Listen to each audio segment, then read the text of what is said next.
All right, let's dive right in. Welcome to another explainer. Today, we're decoding an absolutely fascinating presentation based on ancient astrological and feng shui systems. The main goal? To help you completely optimize your luck for this spring season. Whether you're already super familiar with Eastern metaphysics or, you're just looking for a really structured, fresh way to align your physical space with your mindset, you are definitely going to want to pay close attention to what we've got lined up today. So let me just ask you a super direct question. Do you want to boost your luck this spring? I mean, are you ready to actively align your mindset and your physical environment with the cosmic energies of the year? Because we aren't just talking about crossing your fingers and hoping for the best here. No way. We're talking about concrete, actionable frameworks that actually combine time, space, and psychology into one whole shebang. Here is our quick roadmap for this explainer. First, we'll hit boosting your spring luck. Second, traits of the horse. Third, we'll map out your monthly luck timeline. Then it's onto feng shui and environment. Fifth, calculating your luck layout. And finally, choosing your spring flowers. Okay, section 1, boosting your spring luck, foundation and sources. Now, all of the incredible info we are unpacking today comes straight from tarotbear. He's a highly sought-after consultant who's been operating right at the intersection of Eastern and Western methodologies since 2002. And what's truly fascinating to me is the sheer breadth of his work.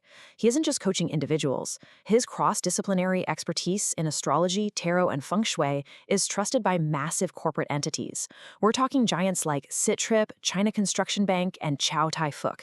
So to put that into perspective, this really illustrates how these ancient systems are actively being used for strategic advantage at the very highest levels of modern business.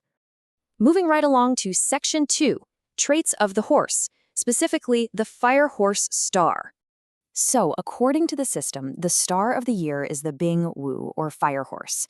Now, folks born in the year of the horse are inherently honest, bold, and just incredibly competitive.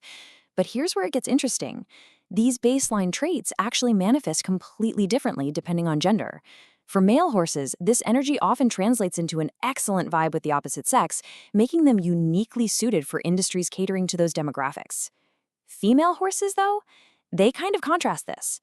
They're described as bold, incredibly hardworking, and often exhibit what you might call traditionally masculine leadership traits. Oh, and a quick side note for the older horses tuning in. The source text specifically stresses that you gotta stay active. Find some outward-facing projects, because otherwise, well, that powerful, restless energy might just turn into nagging. Just a heads up. All right, section 3, your monthly luck timeline, the flow of the year. Okay, so here is the crucial takeaway. Time isn't just some uniform flat line. It's an ever-moving matrix of elemental energies. As you look at this data, which maps the year into 12 very specific periods, you're going to see these shifting dynamics. Like from March 20th to April 4th, there's an energy where external forces guide you, which the system labels as direct wealth. But then, literally in the very next period, it shifts entirely to 7 killings. Now, because this grid is so dense and highly personalized to the exact time of year, do yourself a favor and just hit pause on this explainer right now. Seriously, take a quick second to locate the specific time frame we're currently in and just mentally note the heavenly and earthly dynamics that are actively governing your month. Section 4, Feng Shui and Environment, Physical Space Impact. Now, the presenter makes a really vital argument here. Astrology and time? Well, they're only part of the equation. Your physical space profoundly impacts how these cosmic energies actually affect you. Let's look at a wild, real-world application. Back in 2017, there was this real estate CEO in Pearl River, Newtown.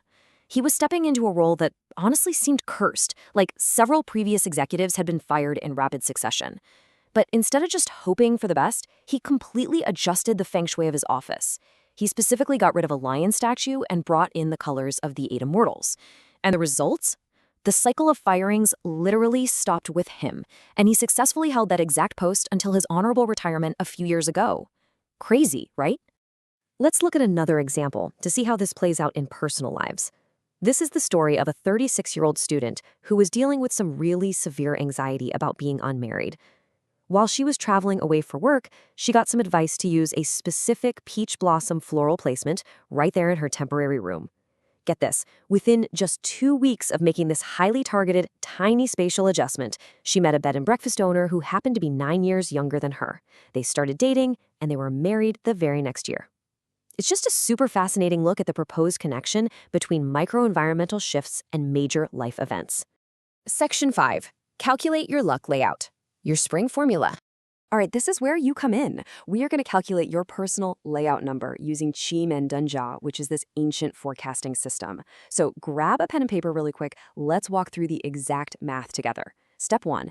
Take the target year, which in this context is 2026, and add it to your exact birth date digit by digit. So, for example, if your birthday is November 11th, 1988, you would add 2 plus 0 plus 2 plus 6 plus 1 plus 1 plus 1 plus 1. That equals 14. Step 2, reduce that down to a single digit by adding them together. So 1 plus 4 equals 5.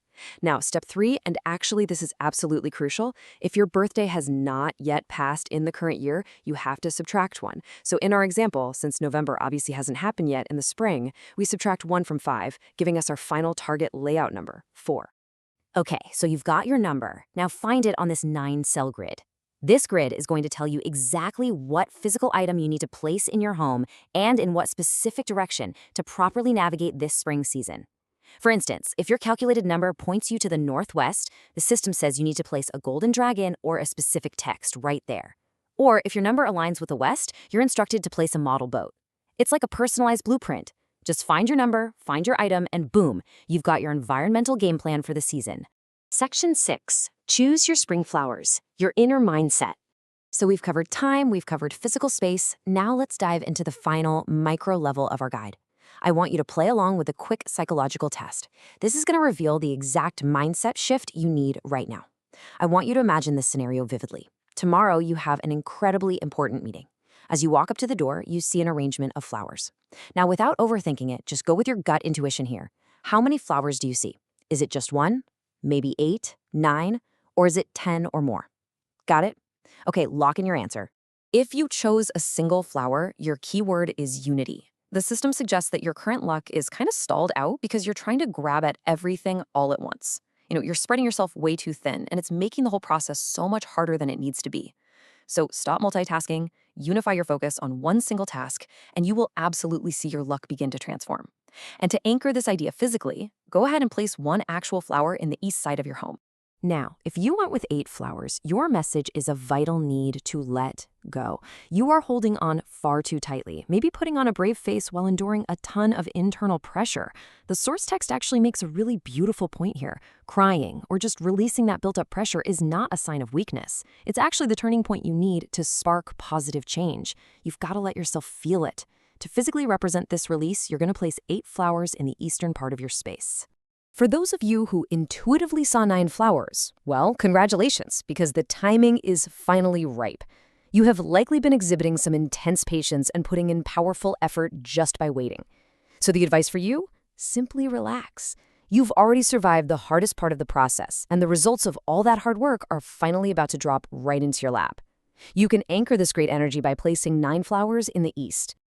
And finally, if you envisioned a massive bouquet of 10 or more flowers, your theme is breakthrough. This requires a really radical, dynamic self-renewal. The actual phrase used in the text is, die yesterday, live today.